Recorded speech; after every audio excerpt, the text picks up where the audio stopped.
Boa noite, turma. Tudo bem? Sejam bem-vindos. Boa noite, Sr. Geraldo. Obrigado pela presença. Hoje vamos falar um pouquinho sobre um tema importantíssimo de sul a norte do Brasil, tanto para a cultura da soja quanto do milho, que é o manejo para mitigação de estresse. Com satisfação temos a presença do Sr. Geraldo, que certamente tem muitos trabalhos, muito conhecimento, tanto por trabalhos próprios quanto da rede, que eu sei que o Sr. Geraldo coordena também, um trabalho espetacular aí, que agrega resultados de diferentes regiões do Brasil. Então, acho que hoje temos a felicidade de estar em boas mãos com um tema que certamente faz a diferença aí no dia a dia, uma manejo que possa mitigar estresse, independente da região que os senhores estejam atuando, sempre tem algum nível de estresse, né? Seja térmico, seja hídrico, ambos. Então, certamente, uma aula de grande valia. Como nos demais encontros, então, para quem é novo e está chegando agora, numa primeira parte da aula, o professor traz uma abordagem, então, mais baseada em slides, com recomendações, etc. E aí, depois, ao final, a gente retorna aqui. Quem tiver pergunta, quiser fazer no microfone ou quiser ir deixando no chat, pode ficar à vontade. No final, a gente volta e faz a mediação aí dessas perguntas para aproveitar, obviamente, o conhecimento do professor Geraldo no tema. Professor Geraldo, fica bem à vontade, nós temos alunos aí de todos os rincões do Brasil, e a turma bastante sedenta por conhecimento e bastante participativa. Então, vou lhe passar para aí. Depois já pode ir conduzindo, então, sua apresentação, e voltamos ao final aí com alguns questionamentos que os alunos tenham. Maravilha, maravilha. Então, boa noite aí a todos. É um prazer estar aqui com vocês. Toda vez que eu tenho a oportunidade de estar com o Mais Soja, eu agradeço e parabenizo o trabalho do Mais Soja, esse trabalho que já vem de longa data, e eu fico contente de ter já algum período uma interação com o Mais Soja. Eu vejo que o Mais Soja tem um papel importantíssimo na difusão de informação de qualidade, e eu fico contente de ser lembrado aí para estar com a turma. Pessoal, nós temos aí um tempo para falar sobre esse desafio, que é a questão dos estresses, e cada vez que os potenciais eles são mais produtivos, e os materiais novos vão chegando, a gente tem tudo que é ambiente de produção, algum nível de desafio. Eu posso ir a Guarapuava, no Paraná, e vai ter algum determinado momento, algum desafio onde a torneira ela fechou um pouquinho, mesmo eu estando num ambiente absurdamente tranquilo de produtividade, perto de outros ambientes, não é? Eu posso ir a Campos Novos, em Santa Catarina, e ter algum desafio voltado a algum manejo mais agressivo com um fungicida, enfim.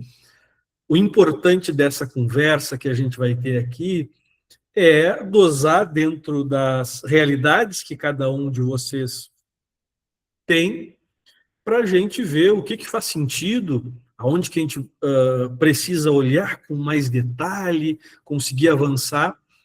E o Mais Soja me deu esse desafio de falar sobre manejo fisiológico para mitigação de estresses. Perfeito. Manejo fisiológico para mitigação de estresse. Essa questão do manejo fisiológico, o mercado que nos deu essa alcunha aí do que é o manejo fisiológico, porque aí entram produtos de mitigação, basicamente ferramentas nesse cenário, e geralmente quando se escuta manejo fisiológico vem na cabeça foliar. Claro que tem algumas ferramentas que vão para esse patamar, mas a fisiologia está no todo, não é? Então, se eu estou pensando em se eu movimento ou não movimento solo, agora esses dias eu estava em Nova Mutum, nos nossos trabalhos de consultoria, e mostrava que uma determinada área tinha uma demanda de alguma movimentação, ou de alguma estratégia, ou com raiz, ou com alguma haste, entre 17 e 55 centímetros. O desafio estava dado. Isso aí é fisiologia, não é? Então, o meu desafio aqui é avançar nessa temática e ver aonde que ela faz mais sentido para o negócio de vocês. Deixa eu me apresentar rapidamente. Meu nome é Geraldo Chavarria, eu atuo com fisiologia vegetal desde o segundo semestre da agronomia, quando eu fiz agronomia já faz um tempinho, e eu vivo essa fisiologia, dentro da fisiologia, ou dentro do grupo dos fisiologistas mais amigos, eu sou dentro daquele grupo do cara que é mais generalista, não é aquele cara que trabalha com a fisiologia, mas ele tenta olhar as relações do campo, não é? Diferente de alguns fisiologistas que têm lá o papel importantíssimo de aprofundar algumas coisas mais básicas. Eu fiquei 16 anos numa universidade no Sul, Universidade de Passo Fundo. Hoje eu toco um projeto chamado Fisiologia no Campo. Aí nós temos uma série de ações. Eu não vou detalhar tudo isso aqui, não é o objetivo, mas esse item 2 aqui vai ser relevante. Hoje nós temos nesse projeto 54 parceiros pelo Brasil e Paraguai. E nós fizemos determinados manejos com o objetivo de ver o seguinte, esse determinado espaçamento aqui dá mais dinheiro, não dá? E se eu colocar boro aqui na folha, será que isso dá retorno econômico ou não? Será que atrapalha a eficiência de um determinado fungicida? E aí a gente tenta olhar, sobretudo, para esse tripé. Dá mais dinheiro, não dá? Posso? Produzo ou não produzo mais, obviamente? E posso ou não posso misturar? Porque esse é outro aspecto muito relevante. Eu vou tentar avançar bastante nisso aí. A gente tem ações de consultoria com esse foco fisiológico e um evento que já vai para a 5ª edição. Essa próxima edição vai ser em Cuiabá, no Hotel Odara, em agosto. É um evento onde a gente discute fisiologia por 2 dias, não é? E agradeço sempre o Mais Soja, que desde a primeira edição está conosco nesse desafio de fazer o evento rodar, de levar a fisiologia para o nosso dia a dia. Beleza. Agora vamos para colocar a mão na massa e começar essa discussão do que faz ou não faz sentido. Bom, eu tenho que cair sobre o óbvio, inicialmente, e tenho que dizer para vocês que a base do sistema radicial é o mais importante. Eu trabalho com soja, milho, trigo, canola, feijão, mas a cultura que eu trabalho em maior escala, 98% ou mais, é a cultura da soja. Depois vem o milho, depois vem o trigo, e depois coisas pontuais. Pode fazer um trabalho com centeio, um trabalho com feijão, etc., mas a cultura que eu mais tenho avanço em escala é, sem dúvida, a cultura da soja. E a gente tem uns trabalhos dentro do Fisiologia no Campo, onde a gente tenta entender na parte de baixo do sistema radicial, no perfil de solo, o que os caras estão acima da média dentro da sua região e tem uma estabilidade produtiva. Lembrando uma coisa é eu estar numa região da Batavo, no Maranhão, e em Balsas, e eu estar numa área mais arenosa, e eu consegui lá 68 sacas, às vezes eu sou muito mais eficiente agronomicamente do que um cara que conseguiu 78 sacas no sul de São Paulo, numa área irrigada. Então, tem as suas particularidades. Mas eu posso dizer para vocês com certeza, nesses trabalhos que nós fizemos, que os produtores que estão no meio da prateleira de produtividade no Brasil, eles têm 4 coisas em comum. Eles têm 0 de alumínio até 40 centímetros. Existem 2 picos de compactação mais comuns, 6 a 12, 25 a 35, que há um manejo para que isso seja mitigado, esses problemas, e eles têm o cálcio e o fósforo mais homogêneo ao longo do perfil. A gente poderia ficar 1 hora só falando sobre o desafio do sistema radicial. Eu optei, nesse meu trabalho nas ações consultivas, às vezes eu tenho lá uma ação, como nós temos esse ano, numa fazenda da Boa Futuro de 20 mil hectares, mas eu também tenho a mesma ação numa fazenda de 250. E eu pego 2 talhões na propriedade, um de alta e um de baixa, e nesses 2 talhões eu coloco aí uma lupa para entender com mais detalhe alguns desafios. E nessa parte de baixo, essas 4 características que eu falei para vocês, elas são gritantes. Melhorar a física, zerar o alumínio e ter 2 elementos fundamentais para divisão e expansão de células muito próximos do sistema radicial. Então, esse desafio ele é importantíssimo e isso, por si só, já é uma bruta caminhada para avançar na mitigação de estresse. Lembrando uma coisa, toda vez que uma planta se estressa, ela acende um sinal, sobretudo em escala com um gás chamado eteno, ou etileno, que ele tem uma capacidade considerável de se movimentar e é produzido em qualquer parte da planta. Ele é o sinalizador do estresse. O hormônio antagônico a esse etileno, do ponto de vista da senescência e do estresse, é a citocinina, produzida na ponta das raízes. Então, quer dizer que o trabalho do sistema radicial é muito relevante. Eu sempre uso essa situação aqui, ó. Eu tenho vários exemplos assim pelo Brasil, certo? Mas esse aqui é um exemplo de primaverinha na BR-163 do Mato Grosso, aonde eu chego na safra 21, 22, eu vejo essa soja aqui, estava saindo do sul, uma condição de seca. Essa soja que eu coloquei aqui, a seta, ela foi feita em cima de algodão e essa outra aqui em cima de sorgo. Eu olhava a parte aérea, não observava nenhuma diferença voltada para a parte aérea, ou seja, crescimento, intensidade verde, sanidade, tudo igual. Quando eu olho para o sistema radicial, eu já vi diferenças. Na soja feita em cima de algodão, o desenvolvimento do sistema radicial, ele chegava num ponto, ele era bloqueado.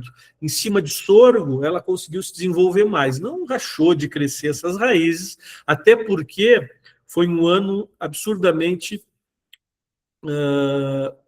com uma pluviosidade muito alta. Então, assim, lembra uma coisa, quando eu tenho uma soja ou qualquer planta que ela está em fases iniciais, na soja fica claro observar isso, está voltado aos comprimentos do entrenó. Toda vez que ele é mais curto, quer dizer que o fluxo de carboidratos está indo para o sistema radicial, quer dizer que essa planta ela está gastando mais dinheiro na parte de baixo. Se nesse momento eu tenho uma planta com abundância de água, vai ser natural que ela não queira e não precise investir em escala no sistema radicial. Mas mesmo assim, na área de soro, com 4 entradas, em relação à área de algodão, com 35 entradas, onde se criou um problema do ponto de vista físico, se colocou a soja em cima, ela pagou o preço. Beleza. Ah, mas Geraldo, deu um ano ótimo de chuva. Mas eu uso sempre uma câmera térmica, que hoje é uma das formas mais relevantes e práticas para eu ter uma noção de funcionamento de planta no campo. Não é? A gente sabe que uma planta C3, quando a temperatura dela estiver acima de 30 graus, a folha, qualquer parte dela, ela zerou a sua assimilação líquida de carbono. Ela pode até estar fazendo fotossíntese, mas ela tem uma fotorrespiração mais alta, que fica no 0 a 0, ou esse valor pode até ser negativo.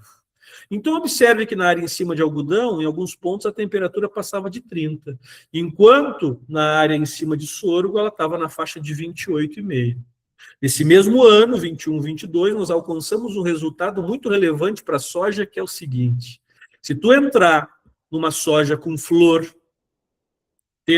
entrando lá com um proticonazol, um tebuconazol e tendo a folha na faixa de 30 graus, possivelmente tu vai perder 2 legumes por planta, como nós mostramos nessa safra 21, 22, por abortamento em função de geração de estresse. Então, essa base aqui, ela é fundamental. Como eu falei para vocês, eu não vou aprofundar isso aqui em escala, porque a gente precisa de tempo só para falar sobre as ferramentas e a maneira de olhar o perfil de solo. Isso aqui eu apresentei na semana passada em Nova Mutum. Eram 2 talhões, um de alta e um de baixa. É assim o formato, como eu falei para vocês, que nós trabalhamos. O que eu fiz aqui? Uma avaliação física, aquela de estrutura preservada, anéis, mando para o laboratório para avaliar e tentar colocar e tentar entender se o grau de compactação, esses pontos aqui em preto é a densidade do solo, esses aqui em branco são o grau de compactação. Eu quero que fique entre 75% e 90%. Observa que no talhão de alta está encostando alguns pontos já no 90%, mas nada passou do 90%. Agora, nesse caso, dos 17 centímetros até os 55, tem uma barriga que passa dos 90%. E qual é o desafio disso? O desafio é o seguinte: se essa soja ficar 15 dias sem água, para eu não perder 1 centavo de real, eu preciso ter 180 centímetros de raiz para beber água lá embaixo. No outro talhão, eu preciso ter 60 centímetros a menos. Ficando 15 dias sem água no enchimento de grão, com 120 centímetros de raiz, eu pago essa conta. Então, observem que a lógica do manejo, claro que aqui tem particularidade de ter variação de textura e tudo mais, é que a área arenosa mais complexa e aqui compactou numa escala maior, mas é importante enfatizar, certo? Na realidade, aqui a compactação em maior escala está nesse ambiente, inclusive com uma quantidade menor, não é, de areia, tá, o amarelinho lá da areia. Mas independente da situação, eu tenho várias situações de ambientes arenosos mais compactados, vai depender de particularidades do manejo, não é, particularidades locais. Mas o que eu quero dividir com vocês aqui é que toda vez que eu vou falar de estresse, a primeira coisa que eu tenho que me obrigar a enfatizar é o sistema radicial. Aqui, nessa análise, mostra que eu tenho um ambiente mais bruto. Geralmente, nós fizemos avaliações até 1 metro, na parte química, na parte física até 1 metro, no mínimo até 55 centímetros, e nós avaliamos a parte biológica numa série de dinâmicas, dentre elas, pelo lado da metagenômica. Usamos também uma análise chamada Soil Food Web, que eu acho, inclusive, ela mais em conta, que me mostra o que tem de organismos benéficos no solo. Mas observa essa análise metagenômica, não é, que tinha aqui desafios, produção de auxina, giberelina, citocinina, produzida por organismos no solo, baixo, muito baixo. Toda a parte de adaptação a estresse também muito baixo, ou baixo, até não detectada, não é? A capacidade de ciclar o potássio também em níveis médios. E aqui, por exemplo, uma coisa que eu vejo de muita relevância nos nossos trabalhos quando avaliamos estresse, a presença de micorrizas. Micorrizas vesículo-arbusculares praticamente a gente não tinha, só ectomicorriza, aquelas que ficam na parte de fora. Então, turma, rapidamente, depois a gente vai começar a entrar em mais pontos nesse cenário, mas dividir com vocês a seguinte ideia. Se eu quero ser acima da média, e quando eu falo acima da média, que fique claro que eu posso ir no sul de São Paulo e ter um produtor que tenha 90% da área dele irrigada e um produtor que não tenha problema de faltar água e nem eletricidade para irrigar, e eu vou ver que em anos mais quentes ele perde dinheiro. E eu vou enfatizar a importância nesse cara também de fazer perfil. Então, a dinâmica do perfil é muito importante. Claro que eu preciso entender aonde que eu estou na roda gigante dos ciclos da agricultura. E uma coisa é soja de R$200 e os investimentos, outra coisa é uma soja de 110 e os investimentos. Então, eu preciso entender isso, mas eu preciso enfatizar e retorno a vocês. Nos nossos trabalhos, as características mais comuns em relação ao desenvolvimento radicial, de um potencial médio para alto, são 0 de alumínio até 40 centímetros, mitigar os picos de compactação, os mais comuns 6 a 12, 25 a 35, e ter um cálcio e fósforo mais homogêneo. Toda vez que eu observei do 0 a 5 ao 6 a 10, concentrações de cálcio e ou fósforo, duas vezes e meia a concentração dessa primeira para a segunda, estudando o sistema radicial, dali para baixo, faltava crescimento radicial. E aí eu preciso entender que são 2 elementos fundamentais para dividir e expandir células, são 2 elementos fundamentais que precisam estar muito próximos do sistema radicial para ser absorvido e são altamente reativos no solo. Então, preciso criar uma estratégia para isso. O cálcio vai depender da questão financeira, mas eu tenho o gesso como uma baita ferramenta para baixá-lo. Agora, o fósforo, a complexidade passa a ser maior se eu não tenho uma variação de sistema radicial.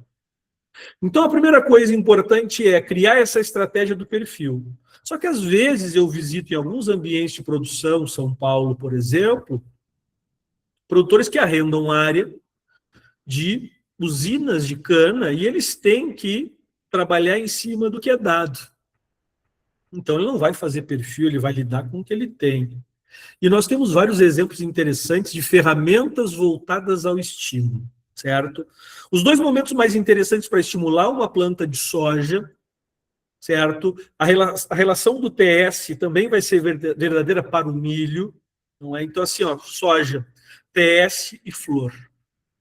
Milho, TS, V6, pensando em estímulos. Depois a gente fala de mitigações de estresse. Mas a questão do estímulo radicial, ela é de extrema relevância, por o seguinte aspecto. Aqui nós temos exemplos. Isso aqui é resultado de TS, onde eu tenho uma ação de estímulo e eu tenho uma temperatura menor do que a testemunha, com medidas até V4. Geralmente, o que eu faço no TS, até o V4 na soja, eu consigo observar. São os estímulos de TS. Agora, os trabalhos voltados a sulco de semeadura, lembrando uma coisa importante, o que eu vou falar para vocês aqui, não vou dizer que é a minha versão da história, mas é a minha maneira de pensar baseada na minha experiência. Então, eu não sou dono da verdade, não quer dizer que todas as ferramentas, e só essas que eu vou falar, são as que servem. Mas eu observo que nos nossos trabalhos voltados a estímulos de soja em fases iniciais, no sulco, por exemplo, as micorrizas são fantásticas nesse cenário. Ácido fúlvico, úmico, mas sobretudo fúlvico, que tem uma capacidade de estimular mais a síntese de auxina. A própria auxina em escala também, nesse momento, tem um papel importante para estimular a divisão e a expansão celular e melhorar essa pilosidade. Certo? Então, uma coisa é fazer o perfil, olhar para a química, para a física e para a biologia. Lembra que eu mostrei agora uma análise biológica e eu mostrei que aquele solo não tinha uma capacidade, em função daquela biota, de ciclar potássio de maneira eficiente. Qual é o nutriente mais importante que a planta escolheu como sendo o cara para deixá-la mais agressiva em beber água? Esse cara é o potássio. Então eu mostrei que a ciclagem de potássio estava limitada em função daquela vida de solo. Então, se eu melhoro essa condição, eu vou ter uma planta com uma quantidade de potássio maior, para, inclusive, nas fechadas de torneira, ser mais agressiva para puxar água para cima. Recapitulando, perfil. Segundo ponto, estímulo do sistema radicial. E eu falei de 3 ferramentas, que é onde eu tenho um histórico maior de respostas. Auxina, ácido fúlvico e ou micorrizas vesículo-arbusculares. Perfeito? Agora, há alguns anos, um amigo fisiologista, acho que na primeira edição do Fisiologia no Campo foi que eu ouvi o Gustavo Maia falando isso, um cara que eu respeito muito, fantástico, falando sobre a questão voltada a impactos abióticos sobre a produção agrícola no mundo. E uma coisa que me chama a atenção é quando eu vejo isso aqui. Ele fala o seguinte, tem um trabalho da Nature que mostra que nós perdemos mais de 40% da produção devido à temperatura. E ela tem um impacto maior, inclusive, que a própria nutrição. Então, se nós colocarmos numa ordem no Brasil, e isso serve para o Paraguai também, que a primeira coisa não viva que nos tira mais dinheiro na agricultura é a falta d'água. A segunda coisa me viria à cabeça boia, nutrição, nitrogênio, fósforo, potássio, cálcio, magnésio, enxofre, boro, zinco, manganês. Não é, é a terceira. E olha a importância que tem a nutrição. Mas a segunda é a temperatura. Então nós perdemos dinheiro em função da temperatura, certo? Uma planta de milho, ela pode fazer fotossíntese a 42, 45 graus, tendo água disponível, mas nós vamos ter alguns impactos no alto potencial. Já uma planta de soja, a temperatura da folha chegou a 30 graus, os 45 que eu falei agora é da folha. 30 graus na folha da soja, o AL, a assimilação líquida de carbono, está igual a 0. Se não, indo para uma condição negativa. Então, nós precisamos criar estratégias para este ponto. Ou seja, como é que eu posso lidar com temperatura alta? E Brasil afora, nas minhas rodadas, a turma sempre vai falar desse desafio, certo? E aí tem um cenário importante. Eu tenho aqui um NEL, um 800, aqui em Guarantã do Norte, isso aqui, ali quase Pará, no Mato Grosso. Manejando excesso de radiação, claro que se eu for agora pensar, eu falei de Guarantã, eu tenho nessas situações também de franja da Amazônia, os outros desafios que é a questão da sombra, que nós vamos falar mais para frente. Mas pensa na temperatura, excesso de sol, planta esquentando. A primeira coisa e óbvia que eu tenho que fazer com essa planta é a capacidade dela se arrefecer. É a capacidade que ela vai ter de se resfriar. E aí, basicamente, é sistema radicial.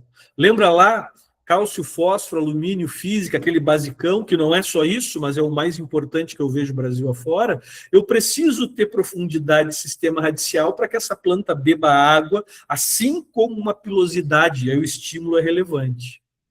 Só que, às vezes, eu sou muito entusiasta na soja de espaçamentos maiores, no mínimo 60 centímetros em muitas das situações. E aí acontece, como é que eu vou aumentar espaçamento em determinados ambientes de produção, aonde esquenta num nível tão alto esse sistema, que não me dá chance, isso pode ser mais problema do que solução. Eu tenho que colocar isso dentro do meu radar, em alguns ambientes de produção é importante, não é? A importância da cobertura e esse cenário de fechar mais rápido ou não, mas a capacidade de resfriamento.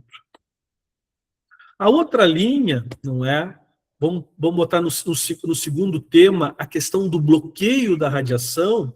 Isso aqui é mais conhecido na fruticultura, mas passou a ser cada vez mais discutido e utilizado em plantas de lavoura. Eu mesmo já testei algumas ferramentas nesse cenário. Um exemplo que nós temos é a caulinita, que ela tem uma particularidade fotoquímica, onde ela deixa passar a faixa do visível, dos 400 até 700 nanômetros, mas ela bloqueia, sobretudo, a faixa do UV.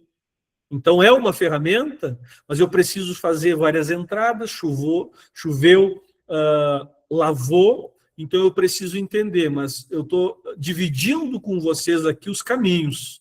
E são 4 caminhos mais básicos. Um é a questão do resfriamento, perfil, estímulo de raízes, fecha mais rápido, tem cobertura. Segundo, vou bloquear essa radiação. A caulinita é um exemplo. Terceiro, usufruir da radiação. Existem determinados elementos que vão ajudar a planta nessa capacidade. Um dos mais importantes é o magnésio. Faz parte da molécula da clorofila, é um ativador da rubisco, enzima fundamental da fotossíntese básica, não é? Então, dentro desse contexto, nós temos outros nutrientes, o próprio manganês, o ferro, o cobre, são elementos que participam lá nos fotossistemas e vão ter uma importância no usufruir dessa radiação. Não quer dizer que eu vou aplicar cobre e eu vou resolver esse contexto. Mas eu não posso ter uma planta mal nutrida com esse nutriente, por exemplo, que aí a capacidade dos fotossistemas funcionarem vai ser reduzida. Por que eu estou falando isso? Os meus trabalhos com soja pelo Brasil, é impressionante a limitação de cobre nessa cultura e o quanto a gente tem que olhar para esse cenário. Então, observa só. Primeiro nível, resfriar a planta. Segundo nível, bloquear a radiação. Terceiro nível, usufruir mais da luz. E o quarto nível, ele vai estar associado a reduzir as espécies reativas de oxigênio. Porque toda vez que eu tenho uma planta estressada com muita energia, vão existir danos em membranas, nós vamos ter a produção das espécies reativas de oxigênio, e aí eu preciso de ferramentas, como o ácido salicílico, como a falcisteína, como a glicina betaína, que vai ajudar nesse contexto.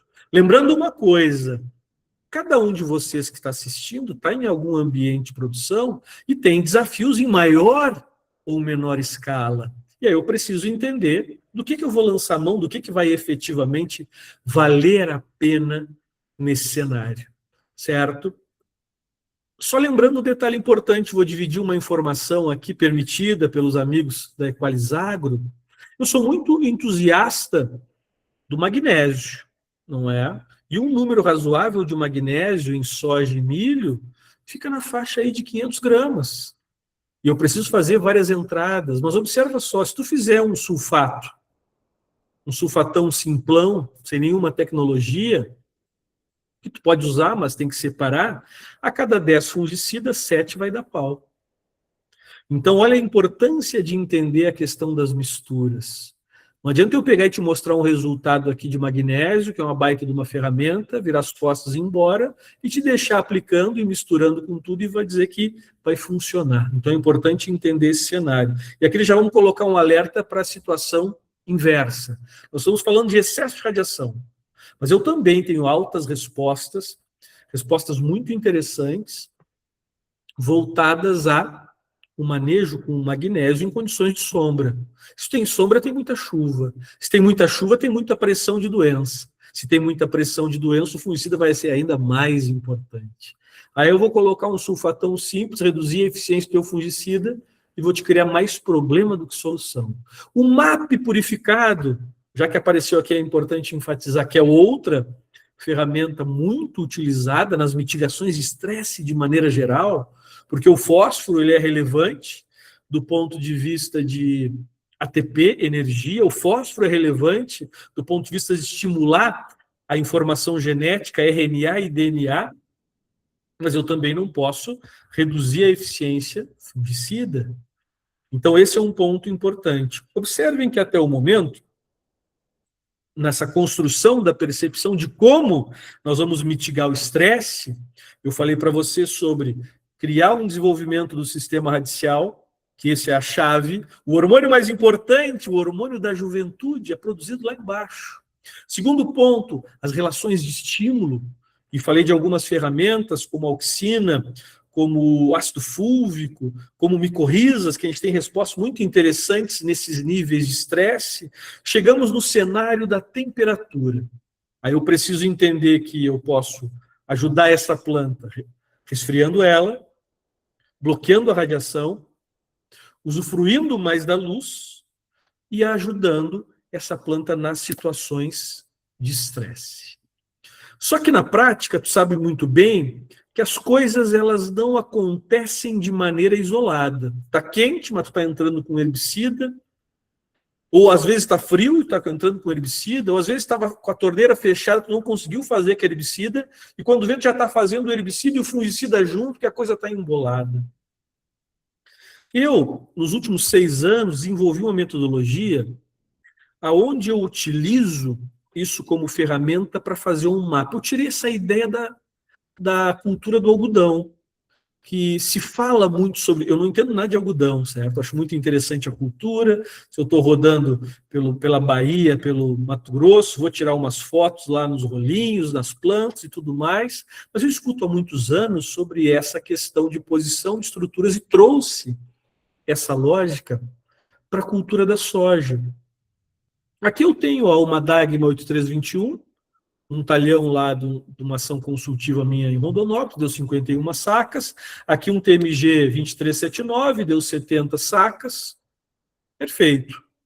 Que mapa é esse? São de 25 a 50 plantas no talhão, aonde eu consigo dizer para o produtor o seguinte, ó, o teu sexto nó tinha nesse Dagma 2,9 legumes, que viraram 6,7 grãos, que representaram 3,9% da produção total da planta, que ajudou na produção do terço inferior em 51%.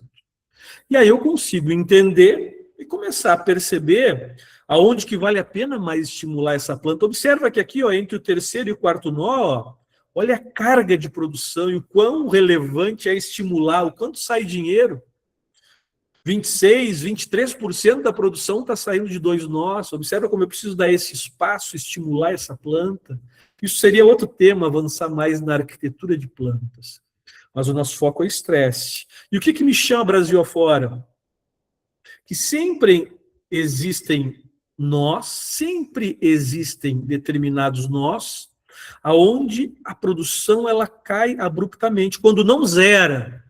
O zerar, geralmente, eu vejo em ambientes de produção de algodão, o cara faz um flex, um radiant mais agressivo, para matar um algodão na lavoura de soja, e aí zera nós.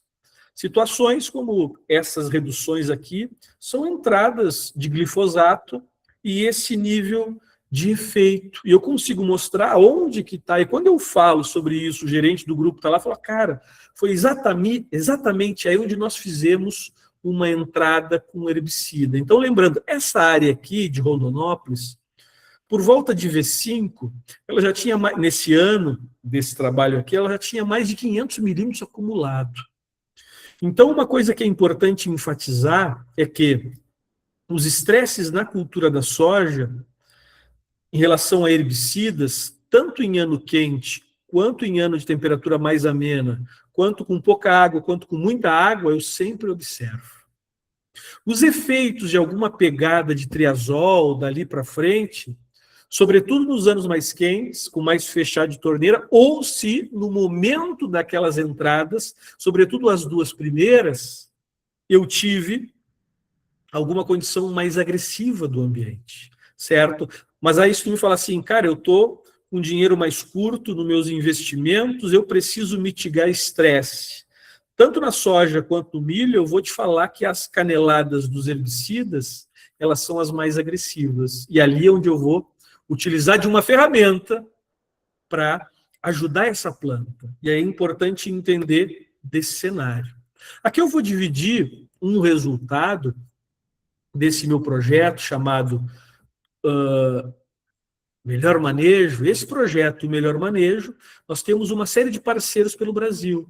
São grandes grupos, cooperativas, universidades públicas, privadas, instituições de pesquisa, aonde nós fizemos ensaios em comum. Eu tenho lá um rol de 12 ensaios aproximadamente, não quer dizer que todos os parceiros façam todos esses ensaios, mas o que faz sentido para eles, eles fazem, e eles recebem as informações de todos os demais locais e com uma avaliação de misturas e uma avaliação econômica. E aí é importante enfatizar, aqui são alguns parceiros que fizeram este trabalho que eu vou mostrar para vocês, Brasil afora, aonde nós utilizamos no tratamento 1, onde está ali 4.263 quilos, fizemos o quê? 1.200 de ingrediente de glifosato, equivalente ácido, no V3, certo?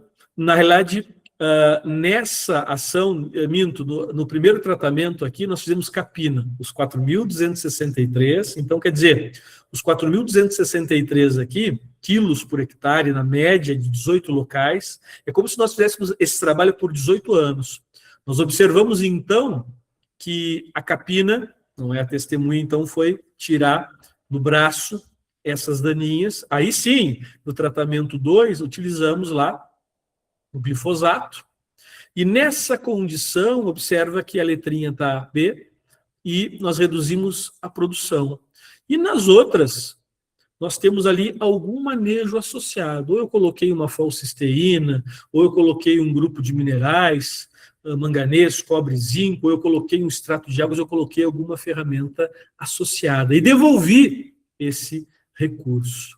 O nosso objetivo nesse trabalho, ele parte dessa linha. O meu objetivo não é falar de produto, mas sim da percepção, da importância das ferramentas e entender o seguinte. Então, temos aqui o preço do produto, que eu pego em 5 locais pelo Brasil, a dose utilizada, certo? O preço, então, por hectare, o preço da aplicação, da pulverização, se ela fosse feita de maneira isolada, eu coloquei R$50. Nesse caso, nós fizemos em conjunto.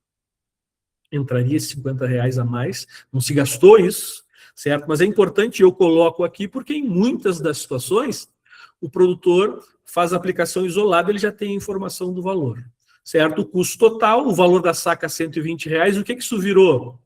Ou seja, aquela entrada de glifosato, de 1.200 de ativo, tirou R$276 por hectare, com uma soja de R$120. Quando eu coloco uma ferramenta associada, eu devolvo esse valor e entrego mais valor em cima, certo? Então, esse é um ponto importante. E aqui sempre tem aquela discussão, faço antes, faço junto, faço depois. Se eu sei que eu vou gerar o estresse sobre a planta, se eu sei que eu vou aplicar um herbicida e eu vou estressar essa planta, se eu sei que eu vou entrar com um fungicida mais quente, eu vou estressar essa planta, o momento adequado para fazer essa ação é misturar, aplicar junto, certo? Esse é um ponto importante. A mesma lógica vai servir para o fungicida, mas aí eu preciso entender de mais detalhes, certo? E é importante enfatizar uma coisa, quando se fala de uma fito,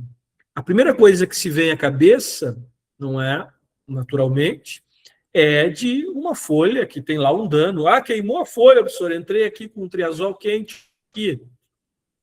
Só que é importante a gente lembrar que a fitotoxidez, a fitotoxicidade, a fitotoxicidade, esse eu uso menos esse nome, mas enfim, todos estão corretos, ela tem 4 níveis. E o primeiro nível dela é o seguinte, entrou o produto, A planta aumentou a respiração para metabolizar o efeito desse produto. O segundo nível da toxidez, a planta aumentou a respiração para metabolizar essa toxidez, só que ela teve que parar de crescer, porque o custo ficou tão elevado que ela teve que decidir, ou eu sigo crescendo ou eu faço essa faxina. O terceiro nível é morrer células, aí o quarto nível é morrer tecidos. Geralmente nós esperamos que nós vamos perder dinheiro só nesse nível. Eu falei para vocês de um estudo que nós fizemos com entradas de triazóis quentes em condições agressivas, onde nós chegamos a perder 2 legumes por planta, certo? Numa soja na época, R$206, isso aí virou até R$1.200 de perda por hectare, e nós estávamos nesse nível, ou seja, no primeiro nível. A planta nem parou de crescer, mas ela sofreu esse impacto que gerou um efeito econômico. Então, observa a importância, mas eu não vou te recomendar que tu faça algum produto associado em todas as entradas de fungicida. Nós observamos, de maneira geral pelo Brasil, que as 2 primeiras, sobretudo com Prote e Tebuco, são as mais agressivas, porque nesse momento eu tenho presença de flor. E 75% do rendimento da soja vem de grão por área. Então, esse é um momento importante para se pensar nessa lógica. Isso aqui é um trabalho de mestrado, uma orientada minha, da Júlia Schneider, fez um trabalho muito interessante. Aqui nós temos níveis de água, certo? E isso aqui é a avaliação utilizando um determinado composto, que ele vai reagir com o peróxido, com a água oxigenada, uma espécie reativa de oxigênio. E o que nós observamos? Composto chamado DAB. Observamos o seguinte, que a entrada desse triazol em um determinado nível de água, já em condição de restrição hídrica, aumentou em 77% a falta d'água por si só. Então é importante enfatizar, mais uma vez, a falta d'água por si só, que estamos na condição de controle, aumentou em 77% peróxido. Agora, quando eu entrei com o xenobiótico, lembra que na fisiologia, quando nós falamos de xenobiótico, é um composto estranho à planta. Um composto que ela não tem a capacidade de metabolizar e transformar em outra coisa. Quando entra um glifosato, quando entra um proticonazol, quando entra uma carboxamida, a planta não consegue pegar esse composto e transformar em uma coisa benéfica a ela. Ela vai lidar com aquele composto ou com os metabólitos gerados daquilo ali, certo? Produzindo enzimas ou compostos não enzimáticos para tentar transformar isso em água. Mas o que eu quero enfatizar é, a falta d'água aumentou em 77% essa sujeira. A falta d'água mais o proticonazol aumentou em 135% essa sujeira. Então, eu gostaria de enfatizar qual o detalhe. Se a condição está mais crítica, por que eu vou aplicar nesse momento? Mas aí tu vai me dizer o seguinte, Geraldo, cara, pela minha experiência prática, se eu não fizer essa entrada, eu vou perder para a doença. E acredito em ti, e é importante criar uma estratégia. Será que tu não pode fazer à noite? Nós temos resultados, por exemplo, de aplicações noturnas, que eu consigo ter uma planta, às vezes, 6, 8% a mais, com um volume de água 6 a 8% maior, simplesmente por aplicar à noite.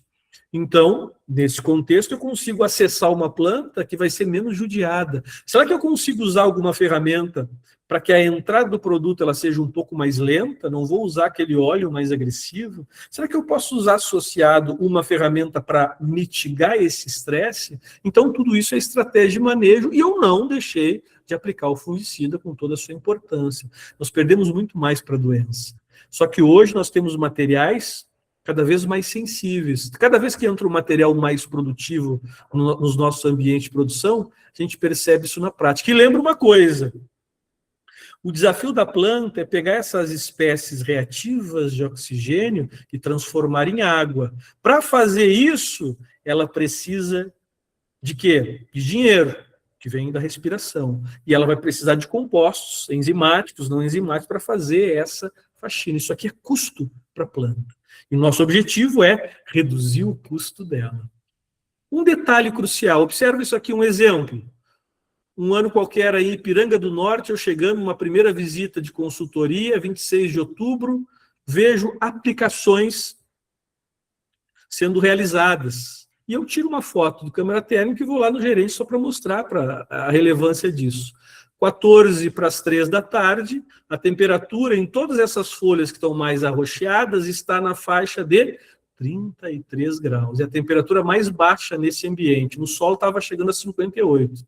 Se tu fizer, e tinha flor, se tu tiver uma situação como essa, é certo que vai gerar algum efeito negativo tendo estruturas reprodutivas e a temperatura da folha estiver acima de 30 graus. O produto vai entrar numa velocidade muito rápida, a capacidade dessa planta metabolizar isso vai ser elevada e ela vai pensar o seguinte, ó, pensar entre aspas, não é? Ó, eu não tenho dinheiro para pagar essa conta e eu vou ter que derrubar algumas estruturas. Está aí o prejuízo.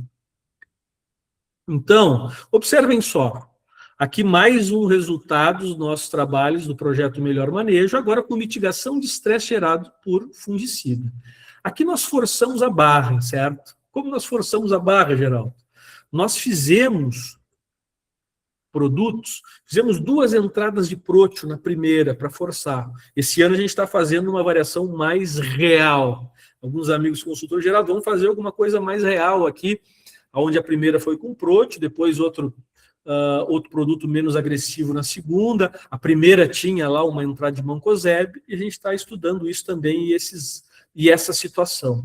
Nessa realidade aqui, observa que toda vez que eu tive alguma ferramenta associada, a primeira é só o fungicida. As demais é o fungicida mais uma ferramenta de mitigação de estresse. Das mais variadas, eu tenho aqui falcisteína, ácido salicílico, tenho minerais, tenho extratos de plantas, tenho também biofungicidas, tenho o próprio mancozeb. Todos eles, observam que eles entregaram algum nível de retorno, e chama atenção o próprio mancozeb dentro desse benefício, certo? Então, lembrando que aqui a lógica é aquela mesma, eu vejo o preço de produto, aqui inclusive coloquei a aplicação isolada, porque nós temos alguns parceiros clientes que têm as aplicações já isoladas, eles conseguem ter essa informação para tomar isso como base. Agora, um detalhe importante. Primeiro, vou fazer uma ação de mitigação de estresse, eu só tenho um tiro para dar. Aonde que eu utilizo? Herbicida, sempre. Quando, Geraldo? Junto. Agora, nos fungicidas, sobretudo nas 2 primeiras aplicações, sobretudo em anos mais quentes, com picos de temperatura, o problema mais sério. Lembrando que nas primeiras eu tenho ativos mais quentes e eu tenho flor. Então é importante entender dos impactos nesse cenário. Observe uma coisa, aqui é um estudo nosso, onde nós temos aqui a avaliação da condutividade elétrica. Geraldo, o que é condutividade elétrica? É uma forma cientificamente aceita de avaliar estresse oxidativo. Nós tiramos discos de folha, colocamos na água destilada e avaliamos a condutividade elétrica. Quanto maior forem os danos na célula vegetal, mais coisas serão perdidas para essa solução. A condutividade elétrica ela vai ser maior. Então, observa, quando eu não tenho fungicida, eu tenho e para 12% a mais de condutividade elétrica, ou seja, eu tenho uma planta mais estressada. Quando eu tenho triazol e o mancozeb, eu reduzi para 7% dessa situação. Quando eu tenho uma falcisteína, por exemplo, eu reduzi para 16%. Não quer dizer que a falcisteína é só ela que resolve, etc. Não é verdadeiro. Eu posso usar o ácido salicílico, glicina betaína, dentre outras ferramentas, certo? Mas nesse trabalho, por isso é importante entender que se tu tem a presença do mancozeb, já tem uma ferramenta muito relevante.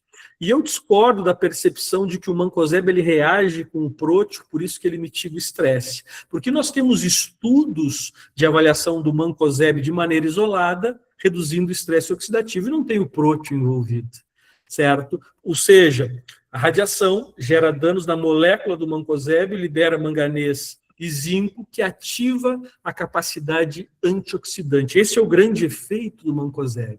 Se na primeira entrada tu já tem o próprio mancozeb, tu não vai colocar junto mais uma ferramenta antioxidante nesse momento, que já temos esse trabalho. Coloca na segunda entrada, porque aí tu vai fazer com que essa capacidade, esse efeito guarda-chuva da mitigação de estresse, ele seja aumentado. Então esse é um ponto importante entender. Agora, da mesma forma que eu tenho dificuldades voltadas à radiação, voltadas ao excesso, à falta de água, à temperatura, ao herbicida, eu tenho o estresse do sombreamento. Por quê, Geraldo? Pelo seguinte motivo. A gente perde muito dinheiro Brasil afora dentro dessa dinâmica. Esse é um dos trabalhos, aqui um parceiro nosso, da Delta Consultoria, de Esley e companhia, parceiraço nosso, um dos trabalhos dos ensaios do melhor manejo, aonde se colocou um sombrite entre R2 e R4. Alguns ambientes de produção, isso é muito sério. E nós reduzimos a radiação entre R2 e R4, aproximadamente uns 18 dias, tiramos 40% da luz. Esse S que está aparecendo aqui, pessoal, não é enxofre, tá? Ele é sombreamento. Observa que o sombreamento entre R2 e R4 tirou de produtividade 12,3 sacas de soja. 12 sacas de soja por hectare. Observa a importância disso. Tem uma série de estratégias, o próprio espaçamento, a melhoria disso, a redução de plantas, não é? Qual é o nosso objetivo? É a seguinte, eu tenho uma experiência, Geraldo, que na minha região sempre tem um momento que vai dar uma invernada. Aí quando eu senti que essa invernada iria acontecer, eu entro lá com alguma ferramenta. Magnésio, algas, extrato de algas mais minerais, auxina, giberelina, citocinina, só a citocinina. E o que você observou? Quem foi que deu mais? Extratos de algas, 2 e 4, magnésio foi bem também, 2 e 1, outro produto com minerais e extratos de algas também foi bem, 1 e 9, esse aqui como tem mais extrato de alga, eu acho por isso que ele foi melhor. 3 hormônios foi bom, um hormônio isolado para essa fase aqui, só a citocinina não foi, para essa particularidade. Beleza. Observa que ninguém devolveu as 12 sacas, nenhum produto devolveu as 12 sacas perdidas pela radiação. Porque eu preciso de luz para quebrar a molécula da água, excitar elétrons, fazer a fotossíntese como um todo e toda a sua importância, ativar enzimas. Não é? Então não tem milagre, mas eu posso trabalhar alguns efeitos nesse contexto. Então esse é um ponto importante a se enfatizar. E aí, nós poderíamos ficar horas falando sobre essa dinâmica, nós temos mais de 1,5 décadas de trabalhos voltados à arquitetura.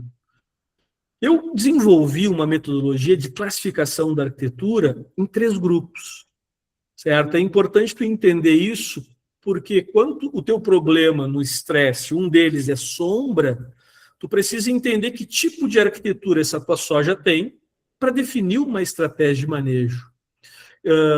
E essa estratégia de manejo, é importante enfatizar o seguinte: soja tipo 1, 2 e 3. O que eu chamo de soja tipo 1?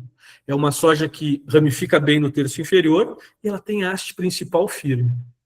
Soja tipo 2, ela pode ou não ramificar embaixo, mas ela tem um potencial de prostrar, ela é mais molengona do meio para frente. Soja tipo 3, monohaste, não tem potencial de prostrar e não tem potencial de ramificar. Lembra uma coisa importante, por que tu criou isso, Geraldo? É porque é uma forma de filtrar a resposta de um determinado genótipo em um ambiente. Não quer dizer que a soja Olimpo, que a Zeus, que a Dagma 8321, que a NEL 800, que o TMG 2379, ele saiu da obtentora e ele é tipo 1, 2 ou 3. Ele vai ser tipo 1, 2 ou 3 naquele ambiente, naquela população, naquele espaçamento. E tu entendendo isso, é relevante manejar. Então, na soja tipo 2, por exemplo, como ela é uma soja mais molengona do meio para frente, eu preciso deixar esse meio para frente mais firme. E as ferramentas desse caso, aqui os parceiros que fizeram esse trabalho na safra passada, certo? Esses parceiros, e claro, sempre a gente faz todos os ensaios no Rio Grande do Sul, certo? E aí a turma elenca os trabalhos que são mais relevantes. Lembrando que para vocês que nessa segunda edição do projeto já estamos com 54 parceiros, Brasil e Paraguai. Então nós fizemos o seguinte, usamos uma ferramenta no R2. Observa quantas respostas interessantes. A 1 é a testemunha, o 2, 3 e 4 e 5 tiveram alguma resposta, o A e B ficou semelhante à testemunha. Todas as aplicações no R2. Por que eu passei a fazer isso? Essa entrada no R2.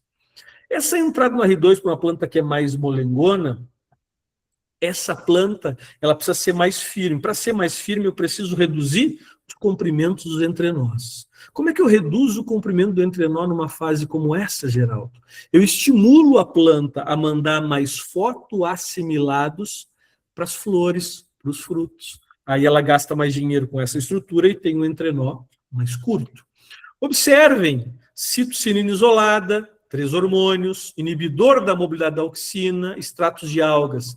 Extrato de plantas, nesse caso, não deu diferença em relação à testemunha. Observe que nós tivemos incrementos em produtividade. Então, esse cenário voltado à questão do crescimento gera, sim, dificuldades para longevidade das folhas do terço inferior, para a questão da maior produção de etileno, essas folhas ir embora mais cedo. Então, não é só isso que resolve, mas ajustar a população, aumentar espaçamento e manejar esse manejo da arquitetura. Mudar o material, se for o caso, mas esse manejo da arquitetura ajuda também nessa dinâmica de usufruir mais da radiação. Certo? Vou dividir com vocês um dado. Nós temos, assim, esses resultados desse trabalho que eu faço das ações consultivas pelo Brasil. Eu sempre gosto de avaliar, sobretudo, a segunda aplicação de fungicida. E eu coloco papéis dos sensíveis nos terços e tento entender a chegada de produto, não como um especialista em deposição de gotas, não como um especialista em tecnologia da aplicação, mas sim para entender os desafios que estão fazendo com que aquele produto não chegue naquele ponto. Tem toda a parte da tecnologia de aplicação, mas também tem a lógica da planta, o crescimento excessivo dela. E nesse cenário nos chamou muita atenção, que a segunda verdadeira de fungicida, Brasil afora, desde o Rio Grande do Sul até o oeste baiano, nós vimos na média, na segunda verdadeira no terço médio, 55 gotas. Se eu tenho um fungicida de contato associado, eu teria que ter 70 gotas. Essa é a segunda verdadeira, teriam geralmente mais 2 pela frente, e essas plantas, sendo indeterminadas, elas podem crescer mais 40% ainda. Então, observe a relevância de melhorar essa arquitetura, e isso é um aspecto importante também na geração de estresse. Aqui sempre aquela lógica da avaliação econômica dentro desse cenário, a importância dessa lógica como um todo. Agora, mais um ponto, caminhando aí para os finalmente, para que a gente tenha uma possibilidade de discutir alguns aspectos. Essa ideia aqui do granizo, eu já vou explorar de maneira mais abrangente. Teve um ano, um ciclo de soja, que eu recebi quase 70 mensagens, eu não me recordo de cabeça o número, com a mesma realidade. Eu parei para contar de tantos, depois do final de um ciclo, quanto que eu tive daquela mesma lógica. Geraldo, eu fiz aqui um cletodin X, que ele soltou do tanque. Eu fiz um cletodin X que soltou do tanque um determinado produto, e esse tal flumezinho aqui queimou a planta, está aqui a foto, tudo mais, o que a gente faz? Para essas dinâmicas agora de correr atrás do prejuízo, que pode ser um granizo, pode ser uma situação que a planta estava numa situação de restrição hídrica que voltou a chover, pode ser uma situação de uma fito de produto, como eu falei para vocês. Em todos esses casos, é importante entender uma lógica básica da planta, que é o seguinte: qualquer situação de estresse, uma resposta básica das plantas é fechamento estomático. 98% da água que sai de uma folha sai via estômagos. Se ela fecha essa porta, toda a movimentação de água, toda a movimentação de fotoassimilados que depende desse fluxo de água, de minerais, etc., travou. Então, essa planta travada, se eu colocar uma ferramenta nesse momento, a capacidade de movimentação desse produto, que vai ajudar essa planta, vai ser absurdamente reduzida. Então, eu preciso entender que eu preciso dar um tempo para essa planta. Então, de maneira geral, nos nossos estudos, 72 horas é um tempo razoável. Deu pedra na tua lavoura de milho, de soja, e tu quer correr atrás do prejuízo. Deu uma fito, eu quero correr atrás do prejuízo. Estava seco, voltou a chover. Perfeito. Espere 3 dias e faça essa ação. Certo? Aí eu sei que às vezes tu me coloca na parede por causa de uma demanda, de uma aplicação de um produto de proteção, aí eu vou ter que entrar o mais cedo possível por causa de todos os desafios da questão sanitária. Mas que fique muito claro que para a resposta ser mais efetiva dos produtos fisiológicos, eu preciso dar esse tempo para a planta. Inclusive, é muito relevante falar sobre esse aspecto, porque em muitos dos casos, produtos que eu tenho histórico de anos de trabalho de mitigação de estresse, eu já tive resultados negativos com eles, aplicando em plantas que não estavam no momento para receber esses produtos. E como é que eu vejo isso no olho no campo, Geraldo? Chegou na tua lavoura no meio da manhã, a folha lá está dobrada, chegou, virou o almoço, a folha segue dobrada, é uma planta travada. Se eu fizer uma ação em cima, eu posso até reduzir, com a baita de uma ferramenta, eu posso até reduzir a produção. Não é o momento para mexer nessa planta. Outra coisa relevante é o seguinte, lembra que eu falei para ti que nós temos o potencial, nós temos esses estudos muito claros na soja, que às vezes nós temos uma planta que ela tem 6, 8% a mais de água à noite, que ela está em recuperação hídrica, então vale a pena pensar na estratégia de oferecer esse produto para ela à noite, ou até aquele fungicida que eu preciso entrar, mas está numa condição mais crítica, fazer à noite. Observa só esse caso. Eu tenho aqui uma aplicação diurna com janela para aplicar e uma aplicação noturna. A noturna, com o mesmo produto bioestimulante, deu 2,6 sacas a mais. Qual é a explicação disso, Geraldo? Longevidade da gota. Quanto mais tempo essa gota durar sobre a folha, melhor vai ser a capacidade difusional, porque o produto entra por diferencial de concentração do mais concentrado para o menos concentrado.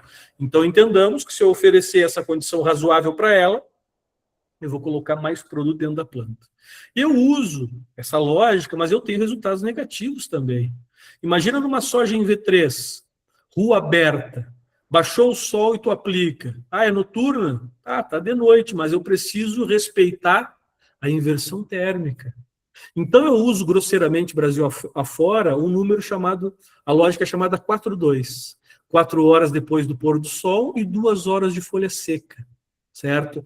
Cara, aqui na minha realidade, 4h30 da manhã começa a orvalhar. Beleza, 2h30 tem que acabar essa aplicação para dar tempo de ter um nível de absorção razoável. Não é o ideal, mas já é razoável, certo? Tem locais do Brasil, eu vou lá na Baixa Grande do Ribeiro, no Piauí. Cara, é muito quente durante o dia, eu preciso, baixou o sol, agora eu preciso lá de 4 horas para não ter problema de inversão térmica. Em outros ambientes de produção, em Vacaria, em Campos Novos, uma série de locais do Brasil, isso aí vai ser mais tranquilo. Mas eu preciso entender dessa realidade, certo? Agora, um detalhe crucial é o seguinte, toda vez que uma planta de soja ela passar por adversidades, deu um pico de temperatura, fechou a torneira, dei uma canelada com herbicida, dei uma canelada com fungicida, a condição de sombreamento está fazendo as folhas do terço inferior ir embora mais cedo, o fator que seja. Quando essa planta reduz o seu AL, a sua assimilação líquida de carbono, é importante entender uma coisa, ela vai dar menos dinheiro para a bactéria. Se reduz a longevidade, ou a atividade, melhor dizendo, dessa bactéria, ok. Agora, outra coisa é reduzir a longevidade desse nódulo e eu perder esse nódulo. Aí eu preciso oferecer mais para a planta. Por esse motivo, não é um trabalho feito na última safra, 25 parceiros pelo Brasil, aonde nós fizemos reforço de inoculação. Fizemos outras ações também com metilobactério, mas eu quero dividir com você, sobretudo, essa ideia do reforço. O metilobactério também foi uma ação muito interessante, certo? E observem só o que nós fizemos. Na testemunha, fez só inoculação na semente, as outras todas tinham inoculação na semente. No tratamento 2, nós colocamos Brad-Rizóbio no V3. No tratamento 3, Brad-Rizóbio no R2. Tratamento 4, metilobactério no V3, metilobactério no R2 do T5. E o T6, bradyrhizóbio no V3, mais metilobactério no R2. Que foi, no meu ponto de vista, a melhor das ferramentas. Por que, Geraldo? Tem um melhor aqui, mas esse foi a melhor pelo seguinte motivo. Aqui eu coloquei 10 doses de inoculante, mais o metilobactério quando houve, e aqui são os preços da aplicação terrestre, o custo do operacional. Só que aqui na última linha eu coloquei 2 entradas, como se eu fizesse o metilobactério isolado. Se porventura eu conseguir fazer esse metilobactério de carona, um fungicida, tira R$50 daqui e coloca 372 aqui nesse ponto, então foi isso que se ganhou por hectare. Agora observem só as 10 doses do Brad, ou no V3 ou no R2, certo? Mais de R$200 por hectare. Observa a relevância dessa ferramenta. Então, isso, em muitos dos casos que eu tenho pelo Brasil, já é comum ser uma recomendação. Ou seja, a condição já é bruta. Tu fez uma inoculação bem feita, mas a arrancada já é mais difícil. Depois tu fez a canelada do herbicida. Depois da ação do herbicida, oferece, próximo de uma chuva, aplica para chover em cima, esse é o melhor dos mundos. Eu sei que depende de operacional, eu sei que depende se vai chover ou não vai chover. Tanto isso foi explicado por essas variações aqui, tanto no V3 quanto no R2, o que explicou de ser bom em um local ou outro, não foi o estádio, embora quanto mais cedo melhor. O que mais definiu o sucesso desse manejo foi chover em cima, de 12 a 15 milímetros, no mínimo, certo? Então, esses são pontos importantes. Então, turma, observem só, a base de uma planta mais tolerante a estresse é sistema radicial. No projeto consultivo do Fisiologia no Campo, eu elenco 2 talhões na propriedade, um de alta e um de baixa, e eu coloco uma lupa nesses 2 ambientes de produção. Avalio uma série de coisas. E na parte de baixo, eu olho para a física, para a química e para a biologia, com níveis de detalhe muito maior, que eu consigo dizer, esses organismos presentes aqui não estão ciclando potássio como deveriam, não estão estimulando a síntese hormonal como deveria. Então, é muito importante entender essa base. Agora, raiz não cresce por acaso. Se ela tiver uma abundância de água, ela não vai investir em escala. Ou, às vezes, eu posso estar em um ambiente de produção muito bruto, que eu preciso gerar esse estímulo, ou, às vezes, em um ambiente de produção onde eu tenho uma área arrendada que eu não faço um investimento, eu não posso fazer esse investimento na mesma escala, pensando em perfil. Aí nós temos ferramentas mais interessantes, no meu caso, as minhas respostas, fungos micorrízicos, vesículo-musculares, ácido fúlvico, auxina, como uma ferramenta de estímulo dessa pilosidade. Esse é um ponto relevante. A gente consegue perceber aonde é que nós vemos mais respostas, até os entre nós estarem mais curtos. Sinônimo de fluxo de carboidratos em maior escala para o sistema radicial. Nós perdemos mais dinheiro no Brasil e no Paraguai e outros ambientes de produção pelo mundo também, mais para temperatura e picos de temperatura do que a própria nutrição. Então, nós precisamos criar estratégias nesse cenário. Fazer com que a planta tenha uma capacidade de se resfriar, fazer com que nós tenhamos uma capacidade de bloquear essa radiação, usufruir mais dessa radiação e manejar as situações de estresse geradas pelas espécies reativas de oxigênio. Se eu sei que eu vou aplicar o herbicida e eu vou reduzir a produção lá em 2 nós, se eu sei que eu estou fazendo fungicida nas condições mais agressivas, com produtos mais quentes, o melhor momento para essa aplicação é associado. Se o produto não é bom para essa associação, não aplica. Se criou, não é, uma fala de que preparar a planta é importante. Às vezes eu tenho um determinado produto foliar com uma capacidade fisiológica que eu aumento a quantidade de nitrogênio e fósforo dele, não por uma função fisiológica, mas sim pelo objetivo de reduzir piscofins desse produto, para que ele seja mais barato, reduzir impostos. E às vezes concentrações tão elevadas de INP podem potencializar uma fito. Exemplo, quando eu vou fazer um herbicida do milho, quanto mais distante da ureia, não é melhor? Qual é a lógica?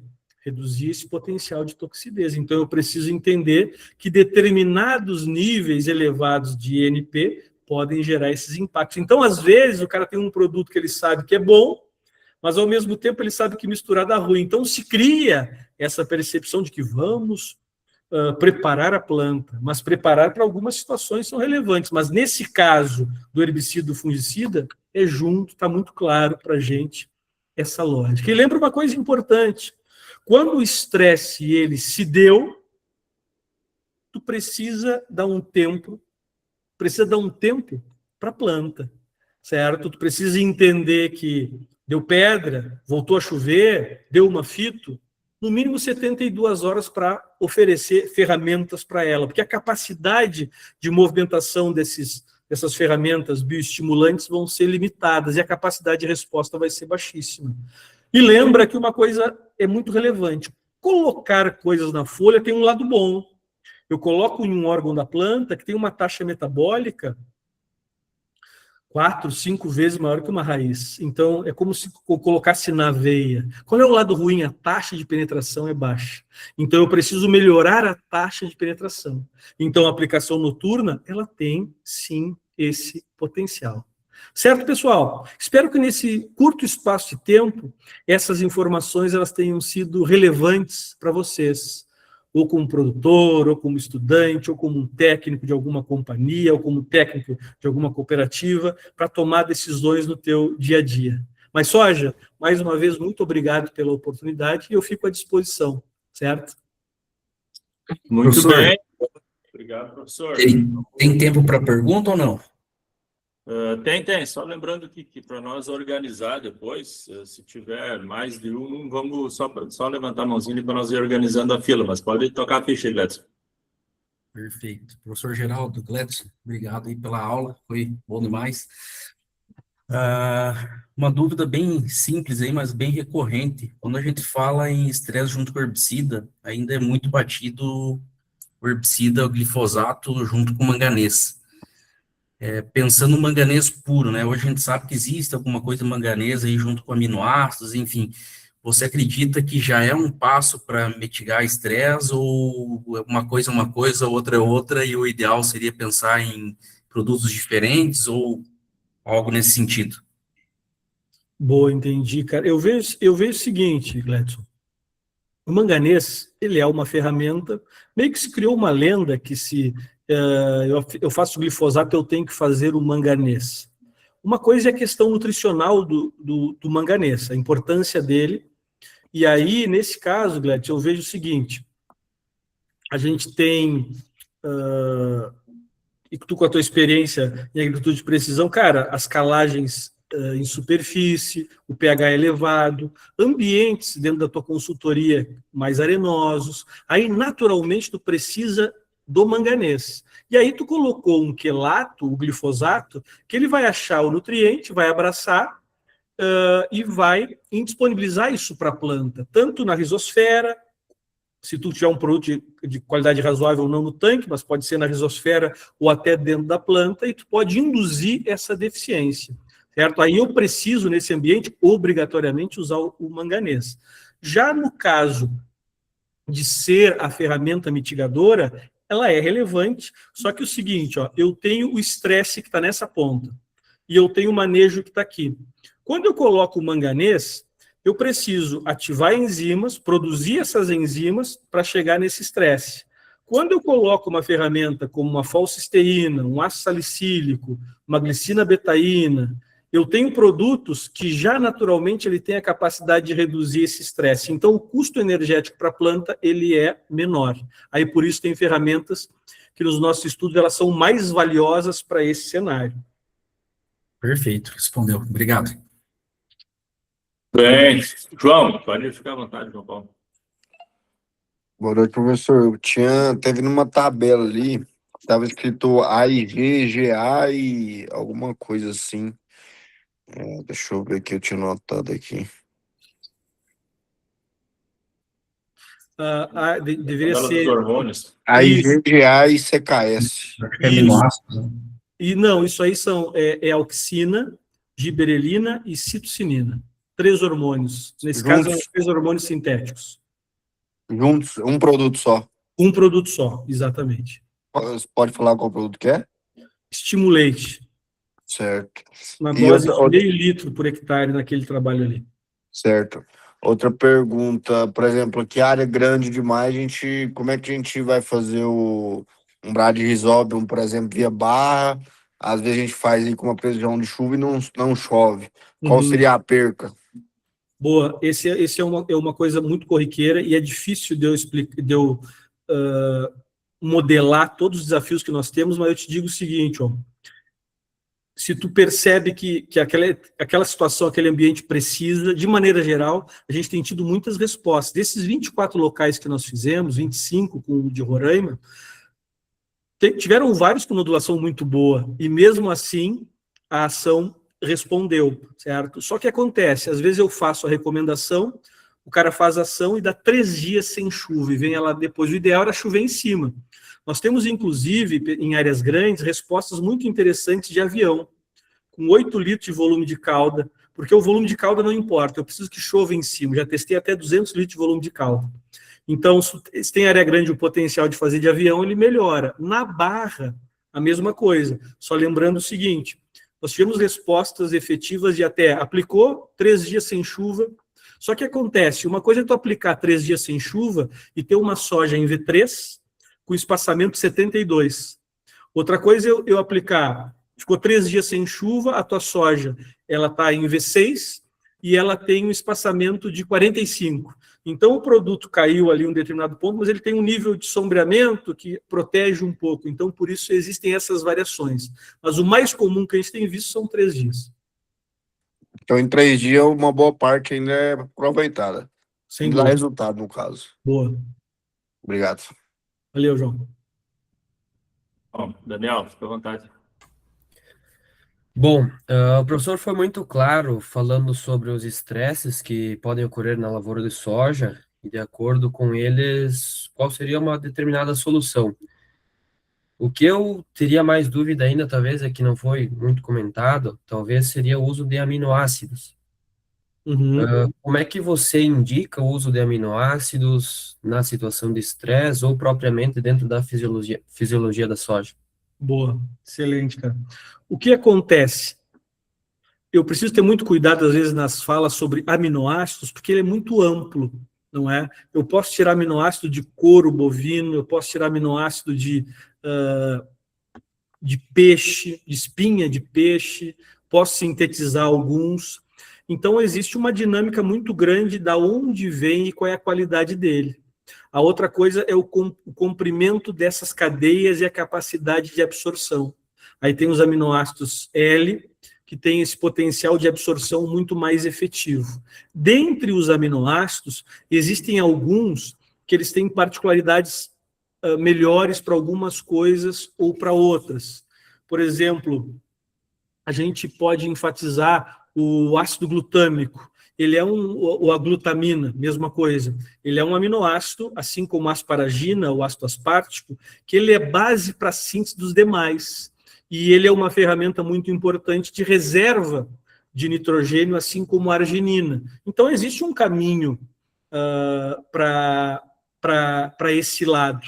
Então, existe uma variação muito grande. Agora, de maneira geral, a mitigação voltada a estresse oxidativo é onde eu vejo respostas mais interessantes nesse contexto, certo? Então, as pegadas de herbicida e as pegadas de fungicida é onde nós temos um potencial. O problema disso, para quem está na ponta, é chato falar isso, mas é a realidade que a gente vive, é que uma coisa eu falar assim, aminoácido, agora outra coisa são produtos.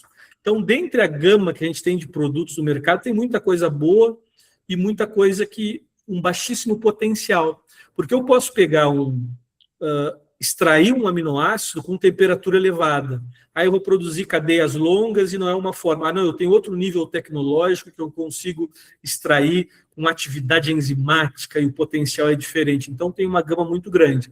Mas, resumindo, nas minhas experiências, por exemplo, Se eu vou para o lado de glicina-betaína, ela tem um papel muito interessante nas mitigações de estresse, eu tenho respostas muito consistentes, que elas são semelhantes à falcisteína, que elas são semelhantes ao ácido salicílico. Perfeito. Aproveitando, só porque o Heleno também abordou esse ponto, o ácido glutâmico L, né, se encaixa melhor na mitigação em qual momento? Pré, pós, ele não deixou pré, pós, mas em qual momento, o estágio, enfim, o que o senhor Boa. Nessas características, o produto tendo potencial de mistura, eu faço a associação, se eu tenho um único tiro para dar, associado ao herbicida. Esse aí é um momento relevante. Não, eu tenho mais ações, vou fazer nas duas primeiras de fungicida. Não, mas na primeira de fungicida eu tenho mancozeb. Então pula essa, porque tu já tem uma ferramenta que tem uma capacidade de mitigação de estresse, não é? Não é a finalidade dela, mas ela gera esse efeito também. Perfeito. O Leonel perguntou: síndrome de extinção luminosa em R2, devido à relação vermelho-vermelho distante. Aplica citocininas e auxinas juntos, ou qual que é o manejo? Excelente. Na realidade é o seguinte, o desafio ele tem que ser mais amplo.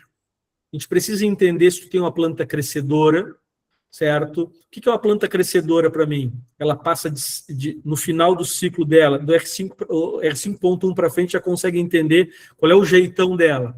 Ela passa de 100 centímetros, quando tu arranca essa planta e olha de cabeça para baixo, ela tem mais do que 5 camadas de folha, quer dizer que ela tem muito funcionário para pouco espaço. Tu acaba o teu ciclo tendo mais do que 2 nós sem fertilidade no terço inferior. Então, se dessas 3 características, 2 delas baterem, tu tem uma planta crescedora. Então, eu preciso entender, será que reduzir planta, eu ainda consigo dar uma reduzida na população? Será que eu tenho potencial para aumentar o espaçamento? Então, isso sempre vai ser mais importante, porque tu mesmo falou da relação de vermelho e vermelho extremo, que é como a planta percebe, nesse 666 e 720 nanômetros, se ela está numa condição de maior ou menor sombreamento. Aí ela pode derrubar uma folha mais cedo ou não. Então, esse é o primeiro caminho. O segundo caminho, e aí tu já enfatizou, é aumentar o hormônio da juventude. E aumentar o hormônio da juventude existem formas, pode ser só aplicar, pode ser aplicar precursores dele, como adenina, pode ser aumentar o metabolismo do nitrogênio utilizando o molibdênio, 3 entradas de 25 gramas, TS, V3, V5, R1, R2, eu estou aumentando N, o próprio nitrogênio foliar, que não é uma fonte nutricional, eu não consigo nutrir uma planta com macronutriente aplicado na folha. Eu gero efeitos fisiológicos, certo? E um efeito fisiológico relevante do N é aumentar a síntese de adenina e a base para a citocinina. Então, todos são ferramentas. Então, tu pegou a base, que é a citocinina. Pode ser que eu use o N, o manganês, o efeito fisiológico de algumas estroblurinas e carboxamidas, mas é fundamental entender lá na base se eu tenho potencial de usufruir mais da luz, reduzindo planta e aumentando o espaçamento. Perfeito. O Leonel também pergunta sobre o efeito priming que os xenobióticos geram ao atuar como ilicitores. Se o senhor encontrou efeitos positivos aí nos seus trabalhos. Boa. Isso é um aspecto importante de entender. E o efeito priming mais clássico, hoje eu já não sou tão entusiasta, porque a soja ficou, como eu sempre gosto de brincar, mais cachorrinho de madame, ela se judia mais fácil, ela tem um ciclo mais curto. Então eu fui entusiasta por mais de uma década do lactofen. Eu fiz muito trabalho com lactofen, muito manejo de travamento com lactofen. Mas eu começava a perceber, por exemplo, com lactofen, que em alguns casos eu melhorava a condição sanitária. Bom, mas aí eu pensava, não, é porque eu reduzia o porte da planta, eu consegui fazer com que essa planta ela tivesse mais chegada de luz e produto, por isso a melhoria da sanidade. Aí eu fui ver e aprendi com alguns colegas, a professora Jaqueline Novakos, por exemplo, me ensinou num trabalho de doutorado dela que ela fez nos Estados Unidos, que ela fazia subdose de lactofen para mofo branco. E ela percebia que aquela planta tinha algum benefício, e aí estava na linha do elicitor, certo? Então, esse é um exemplo. Só que hoje em dia, o que acontece? pode ser o lugar do Brasil que for, dos ambientes mais tranquilos, todo mundo tem um histórico ou alguma situação de estresse. As sojas mais produtivas, elas estão tendo que fazer tudo muito mais rápido.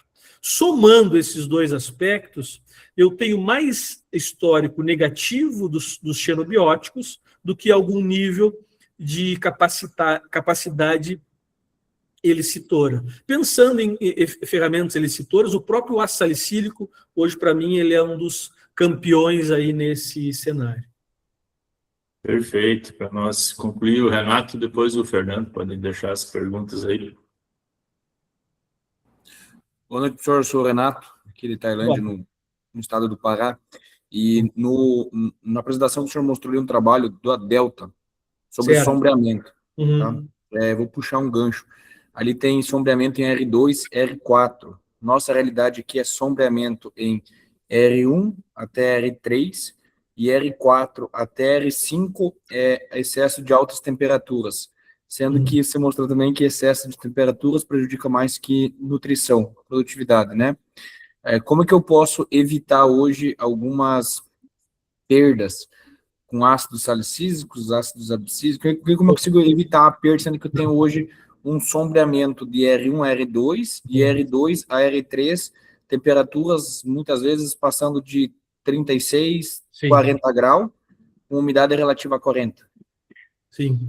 Cara, eu vejo que quando tu fala da sombra, em um determinado momento, depois desses picos de temperatura, na questão do sombreamento, eu sempre vou pensar inicialmente em população e espaçamento.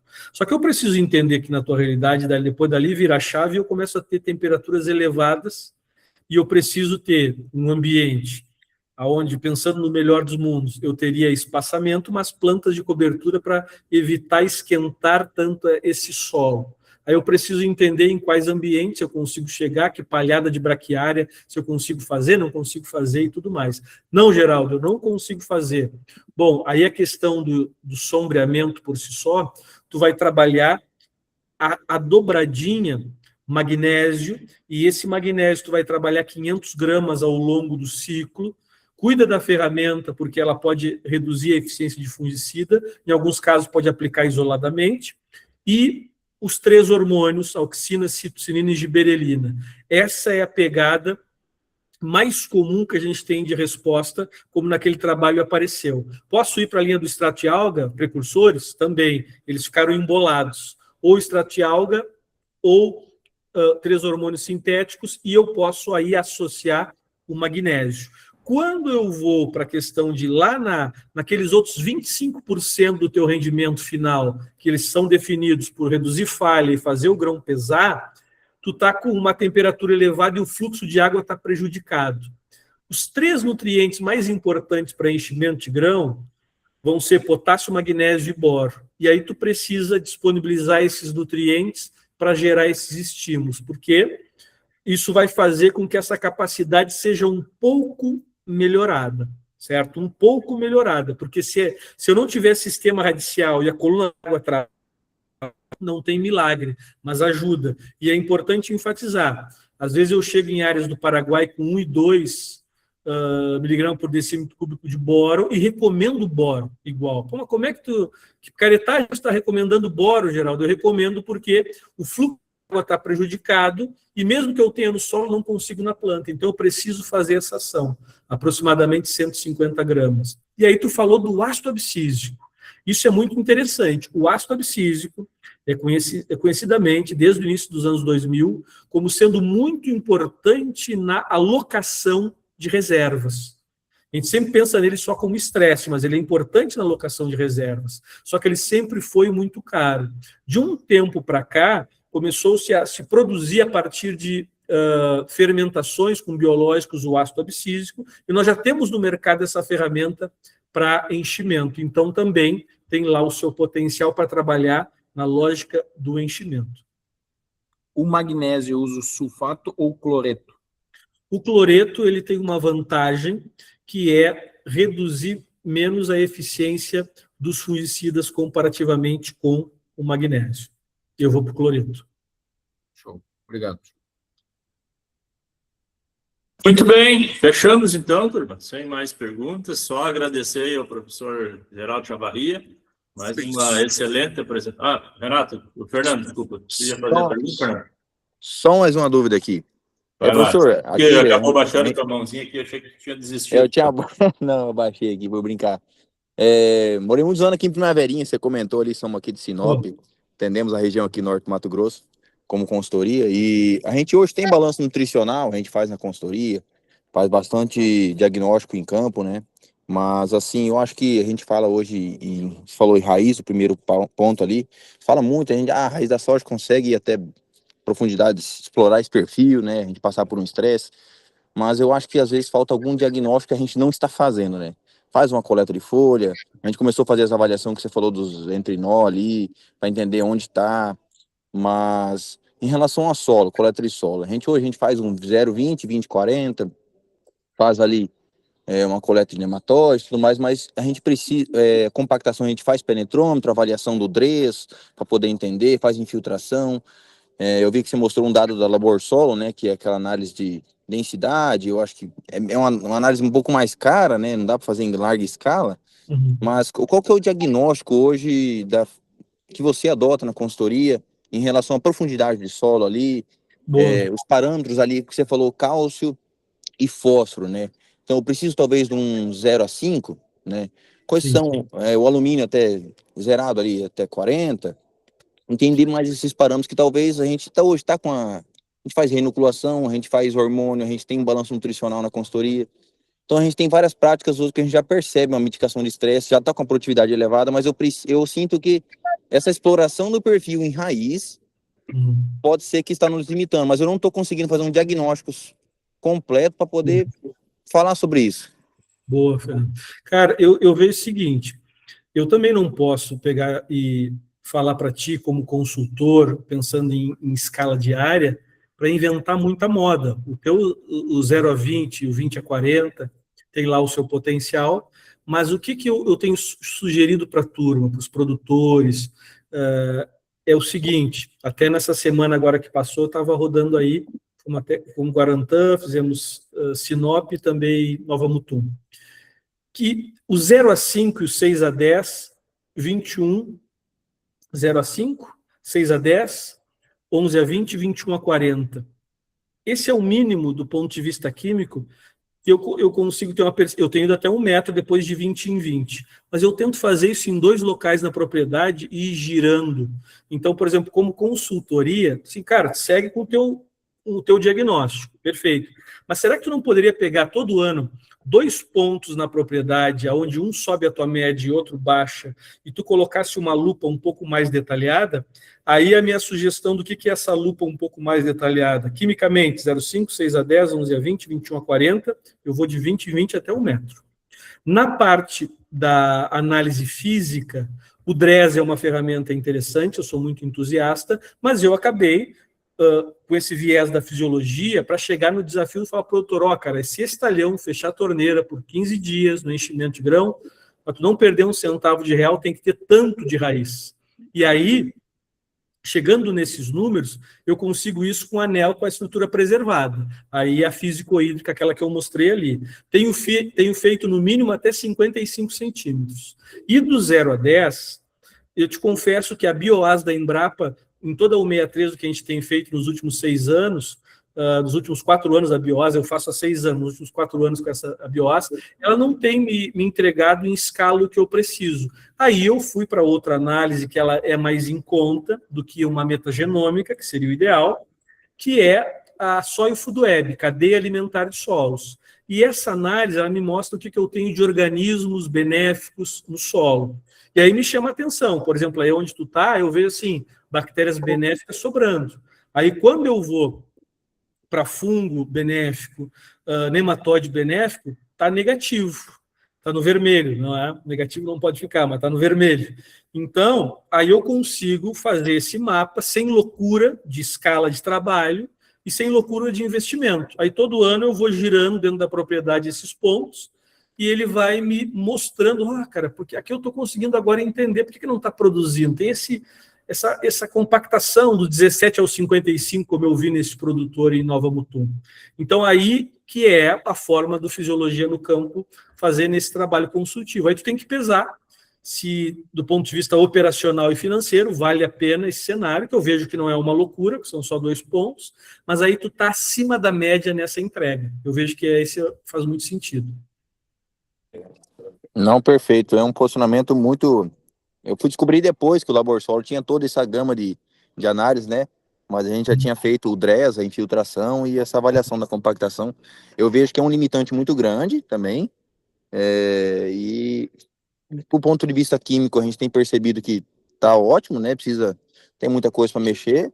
Com a produtividade de 80, 75, para cima de 85 às vezes, tá muito bom. E do ponto de vista econômico, essas análises podem ser feitas rotacionadas, 2 ali por fazenda, assim, e é um diagnóstico muito grande, né? A gente olha para todos os pontos e tem trazido boas decisões, mas às vezes eu sinto, nossa, nós podíamos explorar mais raiz, podia mais falar assim, olha, se a gente passar 7, 15 dias de veranico aqui, vai ser sofrido nessa área, né?